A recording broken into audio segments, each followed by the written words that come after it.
invite you to close your eyes as we enter into our time of meditation together. Just placing your feet flat on the floor and just allowing yourself to just be able to breathe naturally.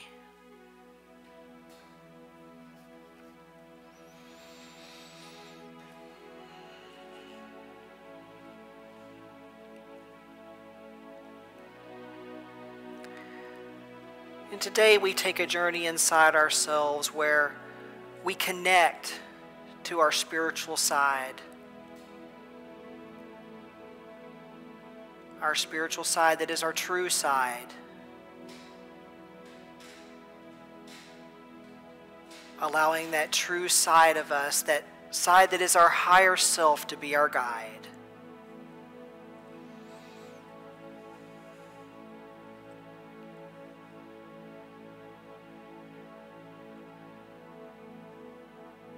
And today we align ourselves with the kindness that we are.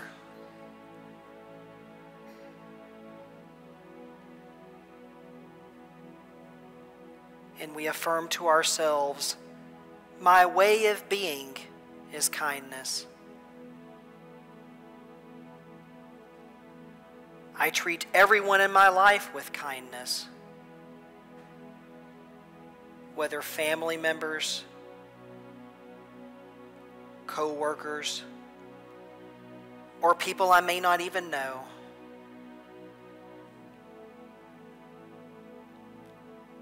I exude kindness in all directions.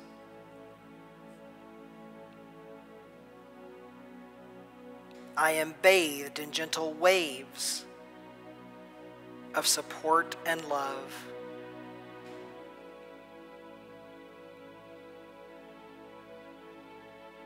I am caring and gentle with people.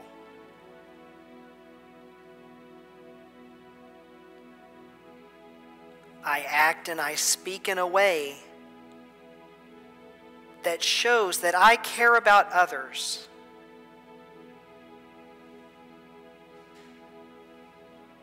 And I go out of my way to help those in need.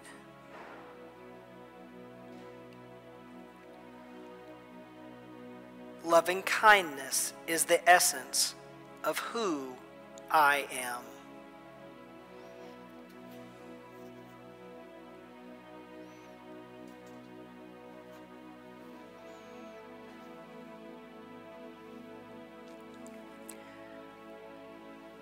And we align ourselves with harmony.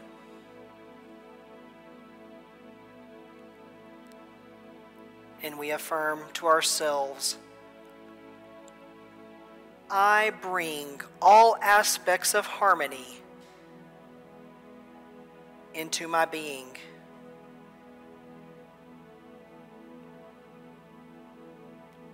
I create peace and harmony in the world around me.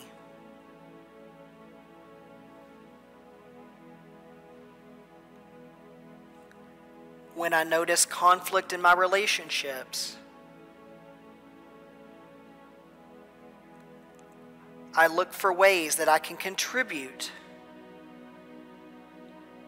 to bring them back into alignment.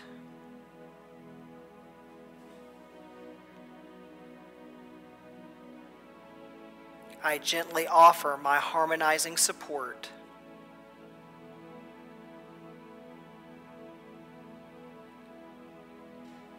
I find harmony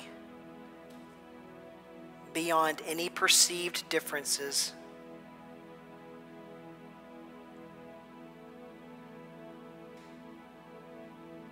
Through my appreciation of diversity, I create a more beautiful symphony in the concert of my life,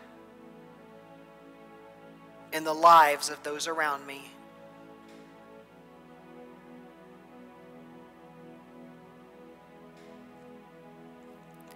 And as we prepare today to enter into our moment of silence, I invite you to just allow yourself to just bathe in this moment of harmony and of compassion just allowing it to radiate out from yourself and out to those around you as we enter into our moment of silence.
And as you begin to bring your awareness back to this room and this time and this space,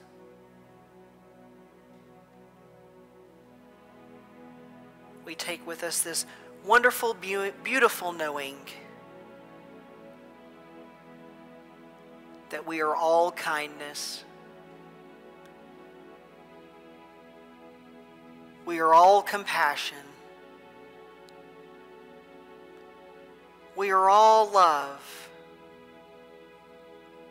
We are all one.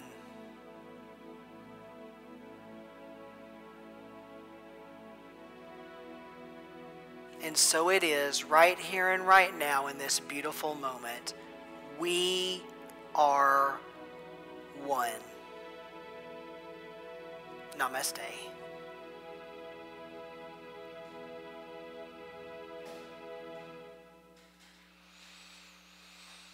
And please continue to affirm that oneness with me as we sing together our new Lord's Prayer.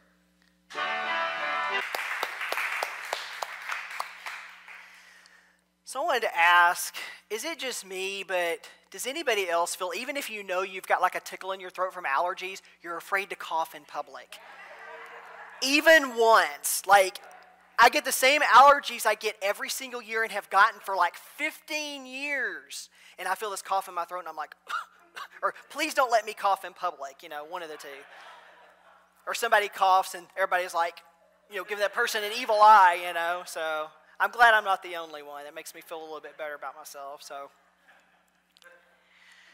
but it's good to see everybody. I kind of selfishly am happy to have the one service and see so many people in here, you know, and just to feel the energy. It's wonderful. And I welcome back people I haven't seen in a while, and any new faces. I just welcome everybody. So glad to have you here, and we welcome our online audience too. It's wonderful to feel your energy as you join with us today.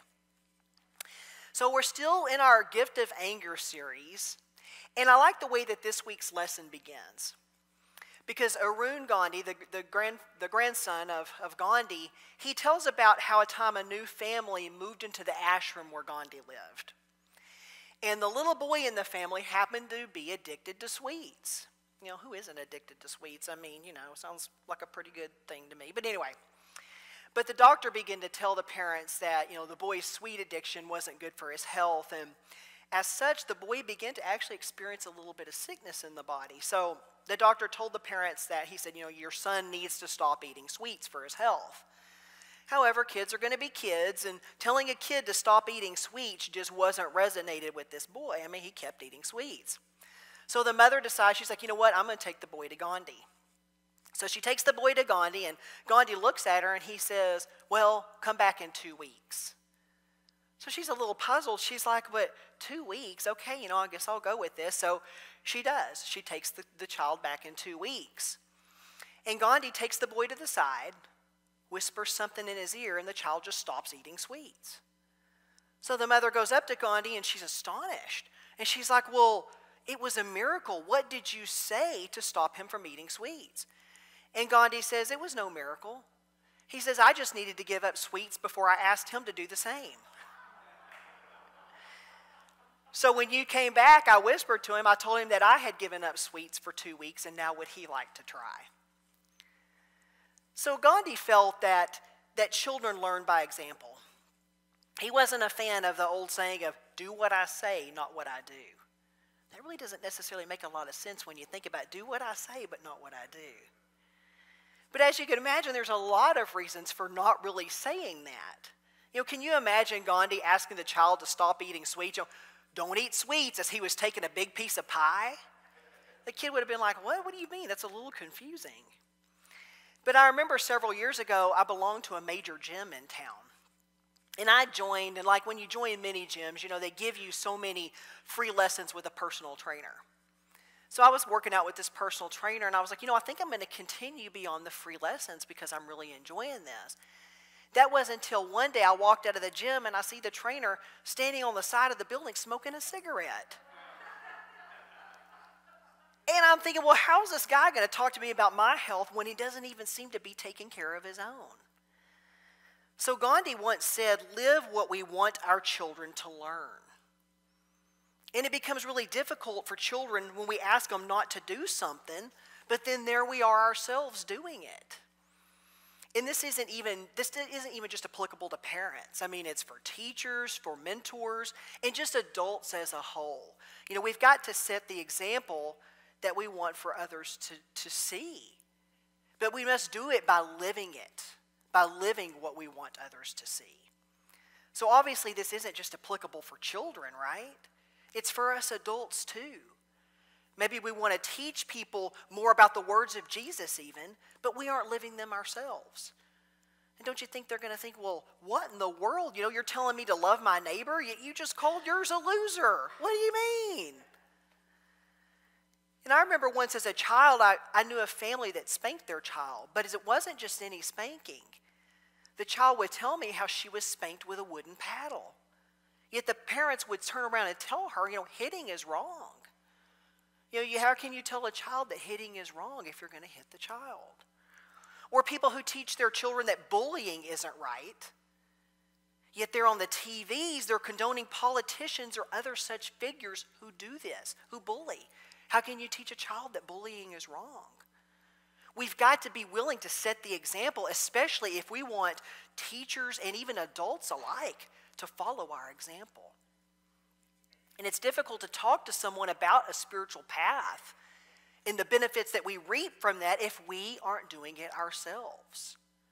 We can talk about loving each other all we want, but if we go back even to what I mentioned earlier about, calling our neighbors names or whatever, maybe we aren't truly meaning what it is that we say, and we're sure not setting the example for it. And children, children see this and they think it's okay. They're like, well, the adults are all over there doing it. It must not be so bad. That means I can do it. And they're not going to listen to the words that we say. Now, I remember in Texas a few years back, and I don't know if I think it made national news, but I'm not sure. But it was in McKinney, Texas, which is a suburb of Dallas. And it was when Mindy and I were still living in Texas. But there was a neighborhood there that has this homeowners association. And as a result, the neighborhood has a community swimming pool that's reserved for homeowners that are able to use in that neighborhood. Well, one story there, and like I said, I think it made national news. It definitely made statewide news there in Texas, but there was this black family one day that shows up to use the community swimming pool. And there was one woman who was not familiar with these people, and God forbid a new family decide they're going to come use the pool. But this one specific family caught her eye, and one could only assume by her actions it was due to the color of their skin. She doesn't like it. She begins to make this big stink over it. She begins to talk to them and says, this pool is for residents only. And they tell her that they're residents and that they own a home in the neighborhood. So she begins to ask them for proof, and she won't leave them alone. I need to see proof. I need to see some kind of proof that you live in this neighborhood. And it started getting ugly. And she referred to them using derogatory terms due to the color of their skin. So other neighbors begin to get involved, and some of them were, on the woman's side, but most of them were on the side of the new residents. And somebody calls the police. And sure enough, the family was able to prove that they did indeed live in the neighborhood and were allowed to use the pool. But people in defense of that new family made mention that this woman had seen other unfamiliar people in the pool before, but she had never questioned anybody else, being a predominantly white neighborhood. But one of the interesting things about this story is that there were, as tends to happen at public swimming pools, a lot of children around. Large amounts of children were playing in the water, and what do you think happened? Large amounts of children witnessed this occurrence. And I remember later hearing the woman in an interview trying to defend herself. Somebody asked her about the children in the pool. They're like, what kind of example do you think you're setting for the kids in the pool? And she's like, I'm not racist. I believe that all people should be treated equally. But what lesson do you think her own children received that day? What about the other children that were at the pool? The children who later watched even her incident on the television, on the news, or read about it later on. What example do you think she was setting for those children? You can't teach children that something, racism in this instance, is wrong when you yourself aren't acting the part. It all comes around to the old saying, and I know most of us have probably heard this, practice what you preach.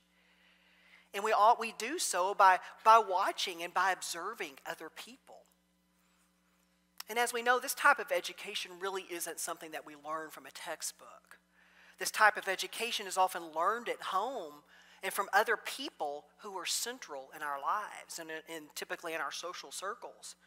It's learned by being out in the world, often at home, and by parents and teachers and mentors and guardians.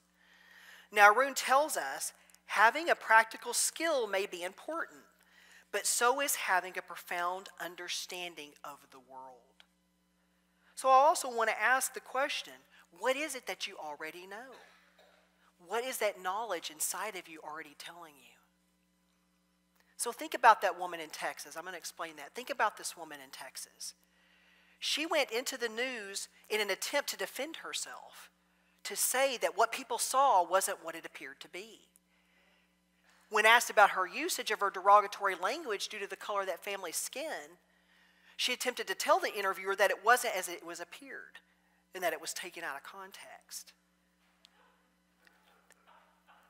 But I fully believe it's because deep down, even if only subconsciously, she knew that it was wrong. Somewhere deep inside of her, she knew she was out of alignment with the God within. She felt it. And that's why people try to cover it, I believe. I think that's why people try to make excuses for it. It's because deep down, we know it's not right. That it's out of our natural state of alignment with God, right? It's by our actions. We can say it in words all we want.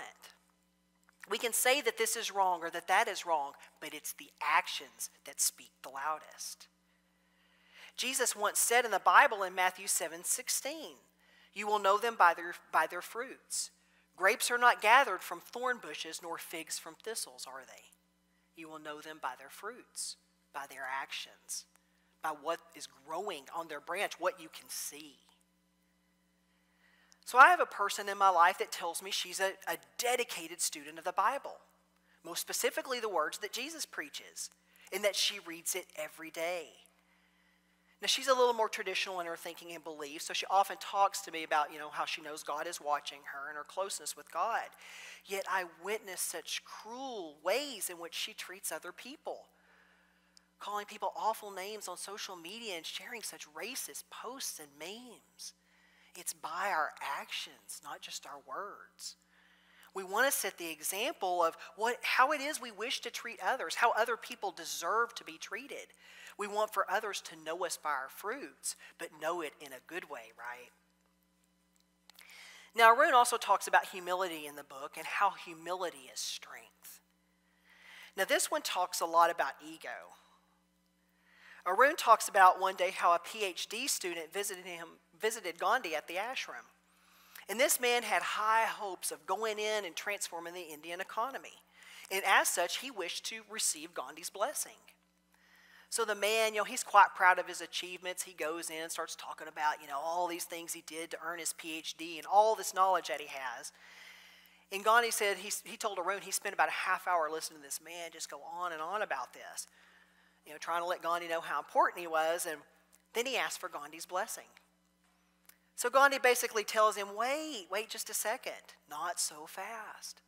When the man asks Gandhi what he needs to do to earn his blessing, Gandhi tells him that he needs to clean the ashram toilets.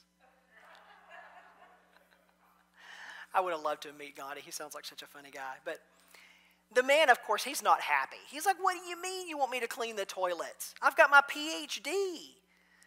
But he does. He cleans the toilets, and he asks Gandhi first. He again goes to Gandhi and asks him for his blessing. Again, Gandhi pushes back a little bit and tells him, he's like, you will get my blessing when I am convinced that you clean toilets as enthusiastically as you want to go out and change the economy of the country. So Gandhi wasn't trying to be a jerk here. He wasn't trying to put the guy in his place, by making him clean toilets. He just recognized that it often takes more than big words to go out and to make changes. In fact, Arun tells this about Gandhi. He recognized this man's inflated sense of his own importance and knew that it would get in the way of his making any real changes. He goes on to say, if you have a big ego, you have a harder time showing respect and compassion to other people, and you more accept caste and class distinctions. So ego can prevent us from seeing someone else's point of view, right? I mean, if we think our way is the only way, our point of view is the only point of view, we're closed off. We just basically put cotton in our ears or our fingers in our ears and we don't listen.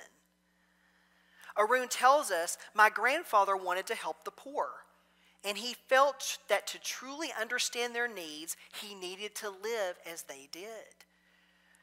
That's why Gandhi chose the ashram he chose. He chose it because he felt that those people were the most in need, and he wanted to learn from them. He wanted to learn what it was truly like to walk in their shoes and to live as one of them. Arun tells us that Gandhi always remained humble.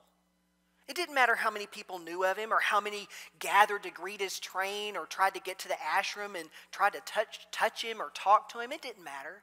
Gandhi always remained humble. Arun tells us that he saw the damage and divisiveness that arrogance could cause. So Arun tells us when you lack humility, you scorn people who are struggling.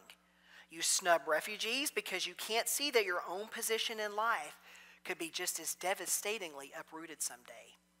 You forget that you are no better than the person trying to escape a country's war or tumultuous upheaval, just luckier. He goes on to say, now in the midst of so much strife between people of different races, classes, religions, and increasingly political positions, we could benefit from Gandhi's insistence on humility.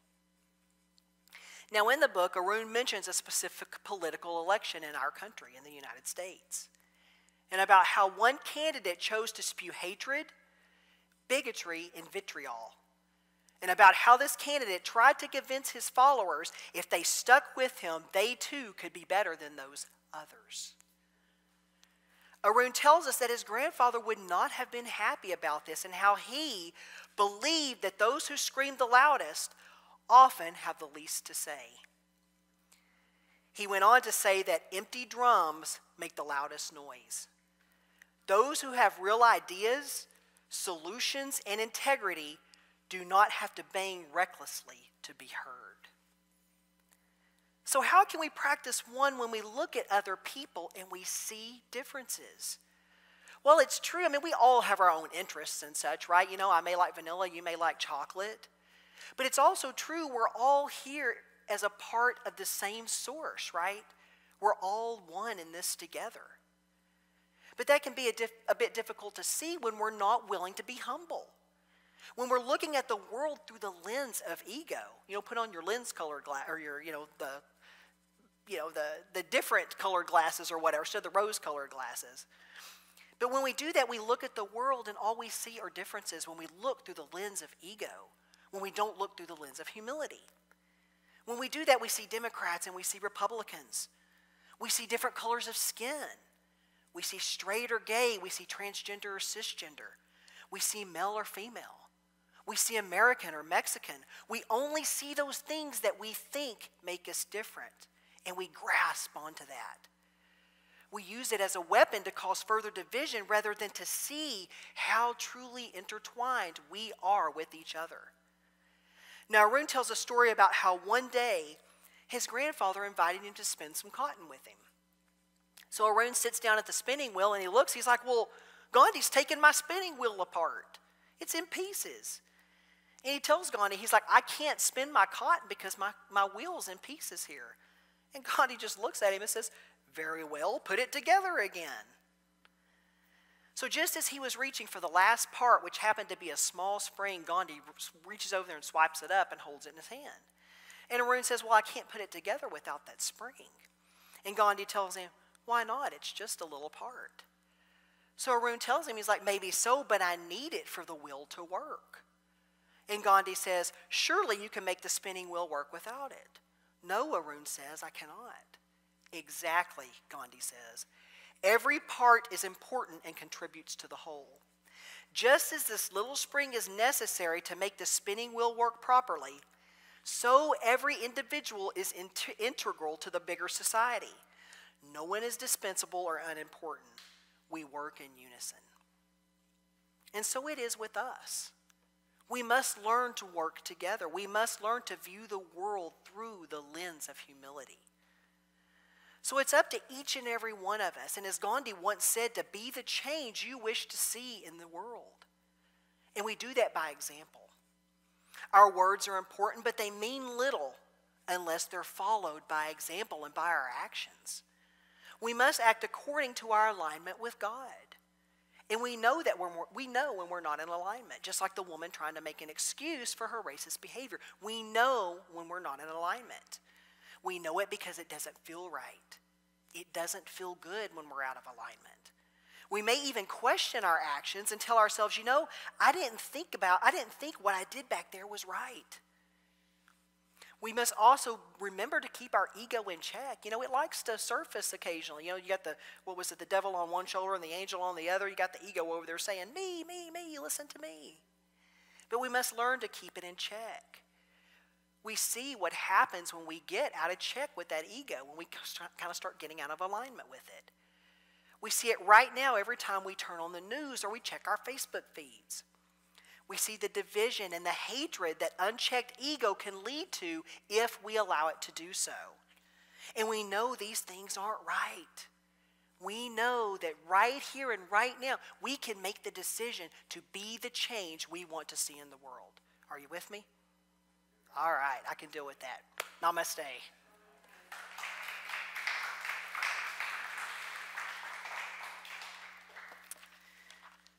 All right, and now we've got some excitement. So whether you're watching online or you're in the room, who has an August birthday?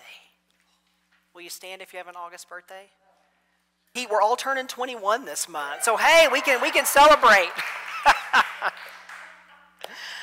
All right, and as every Sunday we remember our children and our youth ed are meeting right now. So please join me in a blessing and let's bless them. Let's show them how much we love them.